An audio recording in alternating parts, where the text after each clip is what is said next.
یخرجہم من الظلمات الذین کفروا اولیاءہم الطاغوت یخرجونہم من النور الی الظلمات اولئک اصحاب النار هم فیہا خالدون. یہی تو لوگ ہیں کہ جو جہنم والے ہیں اور ساری زندگی وہاں رہیں گے. اب آتے ہیں طاغوت کے. اس کے بعد جو ایک اور آئے جس کو اللہ تبارک و تعالیٰ نے مزید واضح کیا، جس کے اوپر میں نے آپ کو کئی دفعہ اس کا ذکر کیا ہے، جس کے بارے میں اللہ تبارک و تعالیٰ نے قرآن کے اندر فرمایا الا خزی فی الحیات الدنیا افتؤمنون ببعض الکتاب وتکفرون ببعض. یہ جو لوگ ہیں جو قرآن کے کچھ حصے کو مانتے ہیں، کتاب کے کچھ حصے کو مانتے ہیں، کتاب کے کچھ حصے کو نہیں مانتے، یہ کون ہے جو ومن یکفر ذلک جو ان میں سے جو یہ کام کریں گے، کیا ہے جزا کیا ہے؟ الا خزی فی الحیات الدنیا، ان کو پوری دنیا کے اندر ہم ذلیل و رسوا کر دیں گے. جاؤ ادھر سے مانگتے رہو، اس سے کہو، یہ کہو نہیں کیا بات ہے، یہ تبھی ابھی تھوڑی سی بےزتی کی ہے، ابھی تو یہ بلیٹنٹ انٹروینشن ہے، کیا مسئلہ ہے، تو کوئی اس کو سہ لیتے ہیں. یہ کیفیت اللہ علم تر الذین اوتوا نصیبا من الکتاب یؤمنون. کیا تم نے لوگوں کو نہیں دیکھا جنہیں کتاب کے علم میں سے کچھ حصہ دیا گیا اور ان کا حال کیا ہے؟ بالجبت والطاغوت، کہ وہ طاغوت اور جبت کو مانتے ہیں. اور وَيَقُولُونَ لِلَّذِينَ كَفَرُوا هَؤُلَاءِ، اور کافروں کے متعلق کہتے ہیں کہ ایمان لانے والے تو یہی زیادہ صحیح رہا. اس کے میں شان نزول بتا دوں. اهْدَىٰ مِنَ الَّذِينَ آمَنُوا سَبِيلًا، اس کی شان نزول بتا دوں.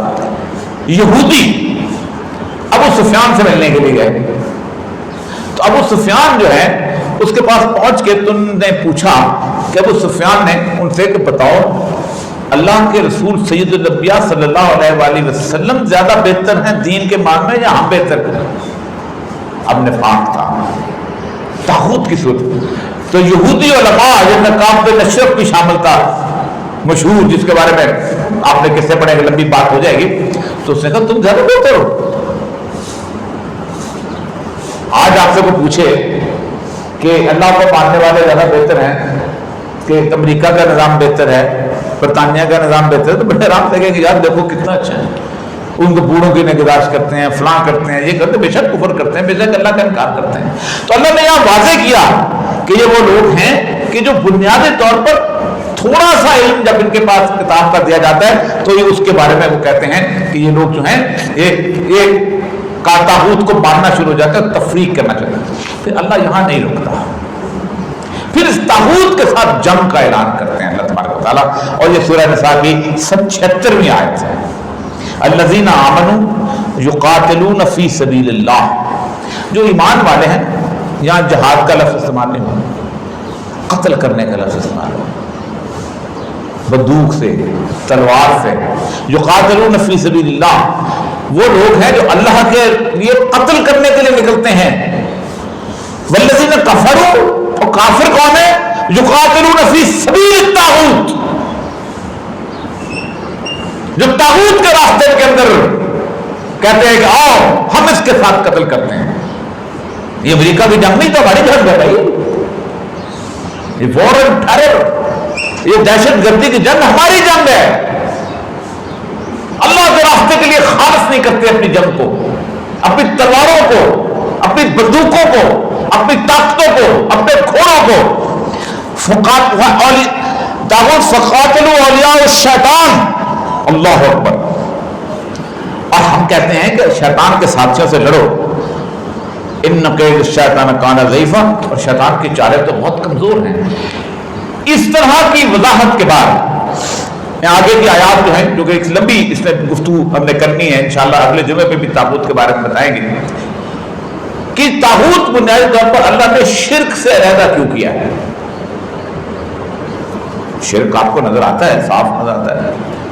اس لیے کہ شرک کی بنیادی واضح معنی مجھے اور آپ کو نظر آتے ہیں کہ میں آپ نے کبھی بھی آپ کے سامنے کھڑے ہو کے جو شیو کی پوجا نہیں کرتا، میں نے کوئی اور بت نہیں رکھا ہوا گھر کے اندر، میں کسی قبر پہ جا کے بھی سجدہ نہیں کرتا ہوں، آپ بھی سجدہ نہیں کرتے ہیں، اور لوگ بھی نہیں کرتے ہیں. قبر پہ جا کے فاتحہ پڑھتے ہیں، دعا کرتے ہیں. جو لوگ وہ عقیدہ رکھتے ہیں کہ صاحب قبر سے دعا کی درخواست کی جاتی ہے وہ بھی کرتے ہیں، شرک نہیں کرتے. عیسائی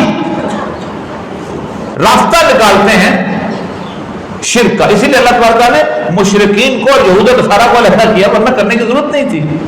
دلیل دیتے ہیں کہ نہیں، چونکہ سیدنا مریم علیہ السلام جو تھیں ان کے پاس فرشتہ آیا تھا تو ظاہر بات ہے اللہ تبارک تعالیٰ نے اپنی روح پھونکی، جب روح اللہ کہہ جائے تو بیٹا ہے. اس طرح یہودی عزیر کو راستہ نکال، دلیل دیتے ہیں اپنے شرک کے بارے میں. لیکن طاغوت اللہ کے مقابلے میں کھڑا ہوتا ہے. نمرود طاغوت تھا، فرعون طاغوت تھا، ابو جہل طاغوت تھا، جانتا تھا کہ سید الانبیاء سچ ہیں. عرب کا ایک شاعر بہت مشہور ان کے پاس چلا گیا، لبید نام ہے، جو لوگ عربی جانتے ہیں.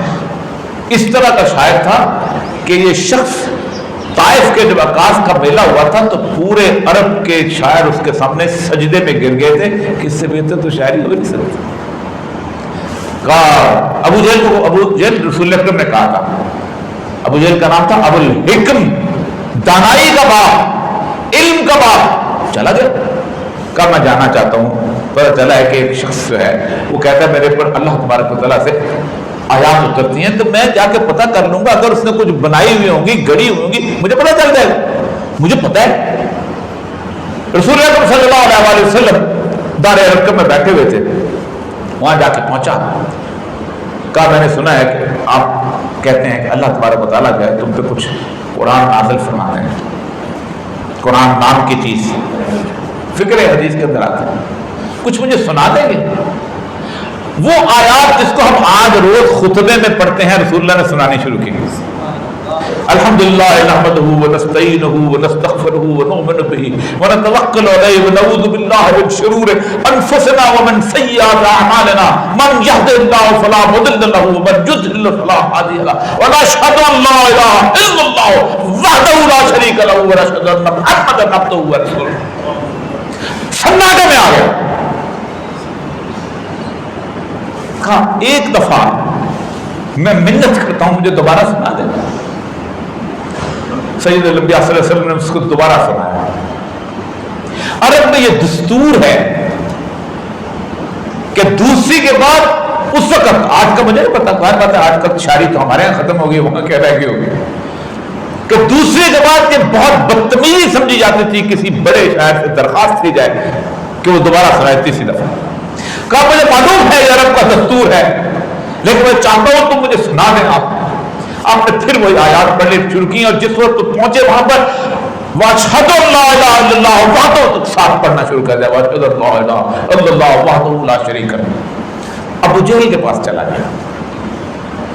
کہا دنیا انکار کر دے محمد صلی اللہ علیہ وسلم کا تو میں ماننے کو تیار تھا، تم تو جانتے ہو تم انکار کرتے، تمہیں معلوم ہے یہ عرب یہ الہامی کلام ہے، تمہیں معلوم ہے یہ کلام کبھی بندے کا نہیں ہے. اس نے کہا مجھے پتا ہے، لیکن میرا طاغوت مجھے نہیں جانے دیتا. اس طاغوت کی علامت کیا ہے؟ کبر. ابا واستکبر وکان من الکافرین. مرتے ہوئے کہنے لگا دیکھو میں تمہیں وصیت کرتا ہوں میرے قاتلوں کہ میرا سر کاٹو تو یہاں سے کاٹنا، پتہ چلے کہ سرداروں کے درمیان ابو جہل کا سر پڑا. یہ وہ لبید ہے کہ سیدنا عمر رضی اللہ تعالیٰ عنہ کبھی کبھی شاعری کے شوقین تھے، سنا کرتے تھے. تو لبید کو بلایا، کہا لبید آج کچھ شاعری سنواؤ. کہا جب سے سورہ بقرہ پڑھی شاعری بھول گئی. ابا واستکبر وکان من الکافرین. یہ کفر، یہ ہے طاغوت. یہ طاغوت تھے جو کھڑے ہو کر کہتے تھے فرعون نے خدائی کا دعویٰ نہیں کیا تھا، اس کو پتا تھا میں خدا نہیں بن سکتا ہوں. تو اس نے کیا کہا تھا؟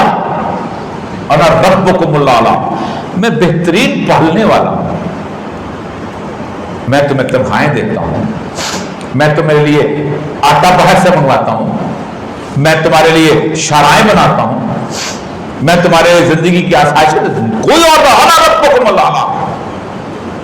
اسی لیے تو کہا کہ سیدنا موسیٰ کے جو مشہور واقعہ ہے، آپ اللہ سے درخواست کی اللہ کا لوگوں کی مدد کرتا ہے مگر کیسے جلدی جلدی عذاب میں ڈالتا ہے. تو طاغوت وہ ہوتا ہے کہ جو کائنات کے اندر اس جگہ واضح کھلا اللہ کے احکامات کا انکار کر رہا ہوتا ہے. ہر سٹیج پہ سب سے پہلے میرا نفس بہت بڑا طاغوت ہے. میں اپنے نفس کی بات مانتا ہوں.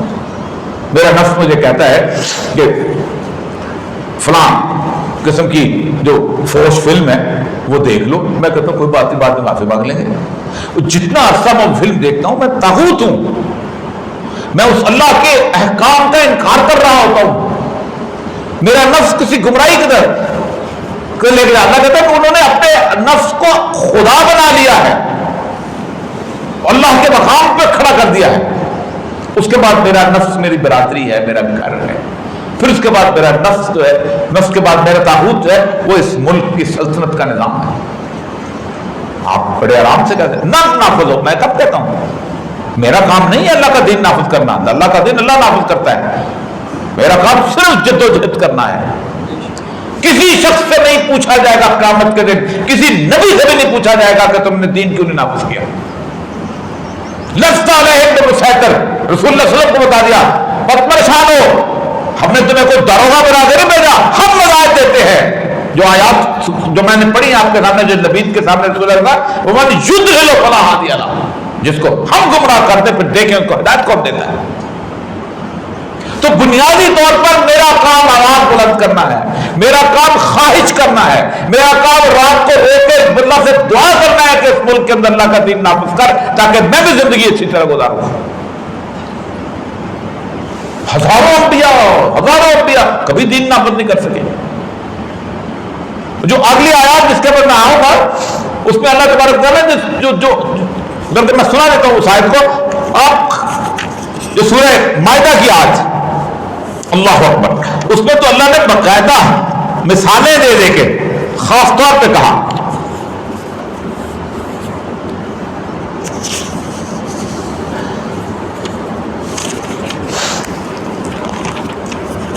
اللہ تعالیٰ فرماتے ہیں کہ دیکھو تم جن لوگوں نے ہمارا زندگی میں انکار کیا اپنے اس میں، ان کو ہم نے تباہ و برباد کر دیا مکمل طور پہ. وَلَقَدْ بَعَثْنَا فِي كُلِّ أُمَّةٍ رَسُولًا أَنِ اعْبُدُوا اللَّهَ وَاجْتَنِبُوا الطَّاغُوتَ. ہم نے تمام رسولوں کو بھیجا تاکہ بتاؤ کہ اللہ کی عبادت کرو، اللہ کی بندگی کرو. وَاجْتَنِبُوا الطَّاغُوتَ، اور طاغوت سے اجتناب کرو.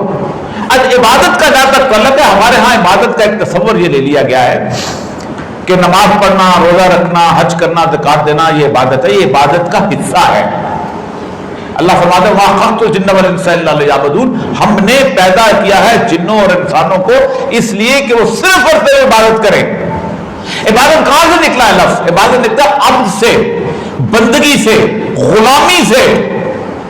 میں مالک کی غلامی اختیار کرتا ہوں، وہ مجھے کہتا ہے 5 وقت نماز پڑھو اور اس کے ساتھ ساتھ فلاں مسکین کو کھانا کھلاؤ، فلاں روزہ رکھو، اس کے ساتھ ساتھ فلاں جا کے اللہ کے فلاں احکامات کو نافذ کرو.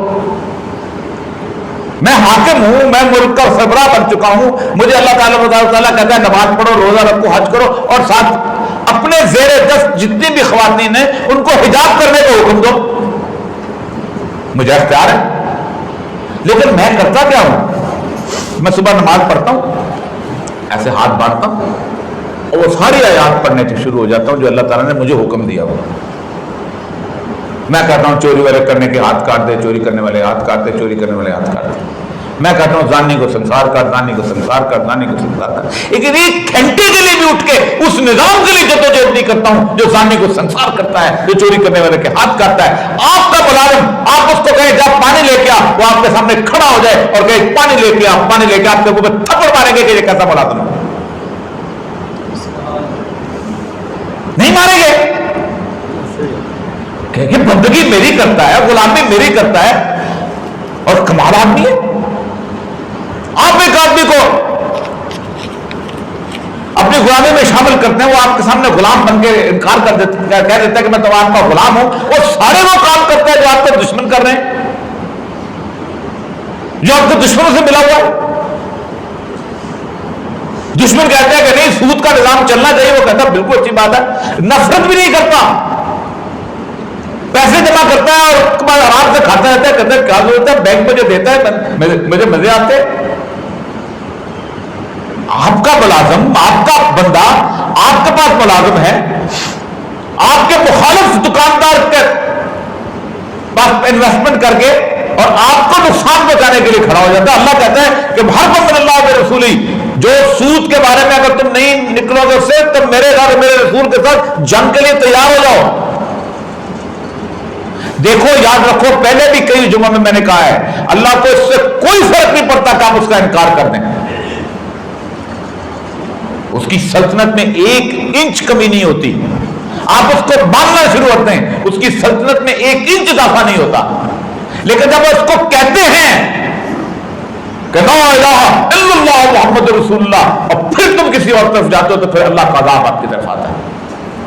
جو لوگ کہتے ہیں نا یہ سودی نظام امریکہ چلا رہا ہے، یورپ چلا رہا ہے، فرانس، ان پہ عذاب کیوں نہیں نازل؟ اس لیے نہیں نازل ہوتا کیونکہ اللہ کے دستر سے دور نہیں ہے. اللہ کہتا ہے میرے پاس تو کھلانا ہے. وہ کوئی سپریم کورٹ کے جج نہیں ہے جو 5 سال کے بعد اس کی ٹینیور ختم ہو جانی ہے. اللہ کی بادشاہ تو اللہ کا میزان عدل آخر میں قائم ہوگا. میرے ساتھ وہ کہتے ہیں کہ فتؤمنون ببعض الکتاب وتکفرون ببعض. تم کون ہو جو اللہ کے ایک حصے کو قرآن کو مانتے ہو اور ایک حصے کو نہیں مانتے ہو؟ ومن یفعل ذلک منکم، جو کچھ کرے گا، جو ایسا کرے گا، کیا کروں گا؟ اس کی جزا کیا ہے؟ اللہ خزی فی الحیات الدنیا، میں دنیا میں اس کو ذلیل اور رسوا کروں گا. یوم القیامت یردون الی اشد العذاب، اور قیامت کے دن تو شدید ترین عذاب ہے. تو بنیادی طور پر عبادت بنیادی طور پر ہر وقت غلامی کی بات ہے.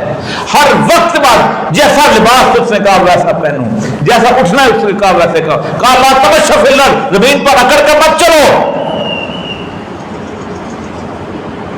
زمین پر اکڑ کر مت چلو. ہم کیا کرتے ہیں؟ کیا چال ہے ہمارے لیڈر کی، واہ جی واہ، ایسا کبھی دیکھا کسی نے؟ کیا زبردست قسم کا. اللہ بھلا کرتا ہے، ان اللہ لا یحب کل مختال فخور. اللہ پسند نہیں کرتا تمہاری یہاں پر. نہ تم زمین کو پھاڑ کھاؤ گے، نہ تم آسمان سے نکل جاؤ گے. تو بنیادی طور پر عبادت کا سارا تصور بندگی سے ہے، غلامی سے ہے. تو اللہ تبارک فرماتے ہیں کہ بنیادی طور پر یہ جو آیت ہے اس کے بارے میں کہ یہ وہ لوگ ہیں کہ جو طاغوت کا راستہ استعمال کرتے ہیں. اور اللہ فرماتے ہیں اس کے بعد کہ دیکھو یاد کرو ان انبیاء کو ہم نے ان کی امتیوں کو ہم نے کہا تھا، اور پھر ایک دعوت دیتے ہیں اللہ فانظروا کیف کان عاقبۃ المکذبین. ذرا ایک دفعہ سیروا فی الارض، ذرا دنیا میں چل پھر کے دیکھو. یہ جو آپ کرتے ہیں نا یار ٹورسٹ گائیڈ، کتنی تکلیف سے بات ہوتی ہے. میں کبھی کبھی سوچتا ہوں اردن کا ٹور جا رہا ہوتا ہے، بحر مردار پہ جاتے ہیں، وہ جگہ کہ جہاں عامرہ اور سدوم کی بستیاں تباہ ہوئی تھیں، حضرت لوط علیہ السلام کی قوم. ہم مدائن صالح میں جاتے، ہمیں کوئی عبرت نہیں ملتی کہ یہ وہ لوگ تھے کہ جنہوں نے اللہ کا انکار کیا اور اللہ تبارک تعالیٰ نے ان کو دفن کر دیا زمین کے اندر. اور انکار ساری قوم نے نہیں کیا تھا. صالح علیہ السلام کا واقعہ سنو، کبھی کبھی میں کام جاتا ہوں، قرآن میں جہاں پر بھی طاغوت کا انکار کرنے کا لفظ استعمال ہوا، اللہ نے قال الملأ الذین، ان کے بڑے انکار کرتے تھے، ان کے حاکم انکار کرتے تھے، ان کے سرمایہ دار انکار کرتے تھے. صالح علیہ السلام کا انکار صرف 9 لوگوں نے کیا تھا، 9. ان کے ممبر پارلیمنٹ 9 تھے، ان کے وزیر 9 تھے، ان کے حاکم 9 تھے، ان کے گورنر 9 تھے. پوری بستی چپ تھی. اللہ نے کہا پوری بستی پر عذاب کیا. اللہ تعالیٰ فسیروا فی الارض، جاؤ میری نشانیاں دیکھو، ہم نے کیا کیا ان کے ساتھ، ہم نے ان کا حشر کیا کیا، ہم نے ان کو تباہ برباد کیسے کیا. اللہ یہ نہیں کہتا کہ اٹھ کے جا کے نظام بدل دو. اللہ نظام بدلتا ہے، ہدایت وہ دیتا ہے. یہ ہے طاغوت. اور طاغوت ضروری نہیں کہ کافر ہو. 2-3 منٹ رہ گئے، آخری واپس نہ کیس کر لے جو پہ انشاءاللہ گفتگو کریں گے. سیدنا زین العابدین کے بیٹے زید بن علی، ان کا نام تھا زین العابدین کا نام علی بن حسین بن. ان کو معلوم ہوا کہ مملکت خداداد پاکستان، مملکت خداداد اسلامیہ جس کو آپ کہہ سکتے ہیں، اس میں طاغوت کے قانون نافذ ہونا شروع ہو گئے. زید بن علی اس کے خلاف کھڑے ہوئے. جو میں نے قتال کے آیات کافر سے نہیں کیا، امریکہ سے نہیں کیا، یورپ سے نہیں کیا. سیدنا ابو حنیفہ اس وقت زندہ تھے. سیدنا ابو حنیفہ نے کہا یزائی زید کمثل یزائی رسول اللہ فی البدر، زید کا باہر نکلنا ایسے ہے جیسے رسول اللہ بدر میں باہر نکلے تھے. کس کا فتویٰ ہے؟ سیدنا ابو حنیفہ کا. مال بھیجا، کوفہ پہنچے، وہی کوفہ جہاں سیدنا امام حسین کے ساتھ جنہوں نے دغا کیا تھا. کوفے والوں نے وہی باتیں شروع کر دی جو اسے کرتے ہیں. میں لمبی تفصیل میں نہیں جانا چاہتا ہوں. 40,000 لوگوں نے بیعت کی. فرمایا نہیں، پہلے تم ابو بکر کا حق لو، سے حق لو اپنا، پھر عمر سے حق لو، جیسے ہمارے ہاں فقہ کی باتیں لڑنا. صبح سیدنا امام ابو حنیفہ کی بات سچ ثابت ہوئی. جس وقت وہ شخص باہر نکلا ہے، شہادت کے راستے پہ نکلا ہے، صرف 313 لوگ تھے. اتنے ہی لوگ تھے جتنے سید الانبیاء صلی اللہ علیہ وسلم کے ساتھ بدر میں نکلے تھے. امام ابو حنیفہ نے جو کوڑے کھائے تھے، 20 کوڑے ان کے سروں پہ مارتا تھا. کون تھا حاکم؟ جارج ڈبلیو بش تھا. کون تھا؟ مسلمان تھا، عباسی خلیفہ تھا. احمد بن حنبل جس وقت ان کو رقہ سے لے کے جا رہے تھے تو ان کو جب کوڑے پڑتے تھے تو کہتے کہ اگر کسی ہاتھی کو کوڑے پڑتے تو بلبلا اٹھتا، تازہ دم کیا جاتا تھا. کہا یہ طاغوت ہے. کیوں؟ ہم نے تمہیں حکم دیا ہے کہ تم اپنے فیصلے اللہ اس کے رسول کے مطابق، اس کے احکامات کے مطابق، تم طاغوت سے فیصلے کراتے ہو. کیا ضرورت تھی؟ اور ہمیشہ دعا کیا کرتے تھے. اس بات پہ ختم کرتا ہوں، کیونکہ اگر خدا نہ خواستہ یہ کیفیت ہماری والی ہو گئی نا قیامت کے دن، تو ہماری بچت کوئی نہیں. ایک شخص کے بارے میں دعا کرتے تھے، اس کا نام تھا ابن الحسین. بیٹے نے پوچھا احمد بن حنبل کے دعا کیوں کرتے ہو ان کے بارے میں؟ فرمایا یہ بہت بڑا ڈاکو اور چور تھا، میں گرفتار کر کے لے جایا جا رہا تھا، زنجیروں میں جکڑا ہوا تھا. کہا روکو اس شخص کی سواری، اتارو اس کو نیچے. اتارا. کہا مجھے جانتے ہو؟ فرمایا نہیں میں نہیں جانتا ہوں، میں ابن الحسین ہوں، میں اس بغداد کا بہت بڑا چور اور ڈاکو ہوں. اپنی قمیض اٹھا دی. کہا اس میں سے کوئی ایک جگہ بتاؤ جہاں تمہیں کوڑوں کے نشان نظر نہ آتے ہو. کوئی جگہ خالی نہیں تھی. فرمایا مجھے اتنا مارا گیا، اتنا تشدد کیا گیا، لیکن میں کوڑوں سے باز نہیں آیا، اپنی اسے چوری سے باز نہیں آیا، اپنے ڈاکے سے باز. احمد بن حنبل قیامت کے دن اللہ تم سے یہ سوال نہ کرے کہ تم میں ابن حزین اتنی جرأت نہیں تھی، تم میں اتنی استقامت نہیں تھی، تم میں اتنا حوصلہ نہیں تھا. فرمایا جب مجھے کوڑا پڑتا تھا مجھے ابن حزین کی بات یاد آتی تھی. آج لوگ اپنے ظلم کے لیے، اپنے جبر کے لیے، اپنی عہدے کے لیے، اپنی بلوچ نیشنلزم کے لیے، اپنی پنجابی اور پشتون نیشنلزم کے لیے مار کھاتے ہیں کہ نہیں کھاتے؟ مسنگ پرسن ہیں کہ نہیں ہیں؟ ظلم برداشت کرتے ہیں کہ نہیں ہیں؟ کیا مجھ سے اللہ سوال نہیں کرے گا قیامت کے دن کہ تم کتنے بزدل تھے کہ تم اتنی بھی ہمت نہیں کر سکے کہ جتنی اس چور نے کی تھی کہ اس نے مال کھایا تھی اور واپس آ کے اس نے چوری شروع کر دی تھی. وآخر دعوانا الحمدللہ رب العالمین.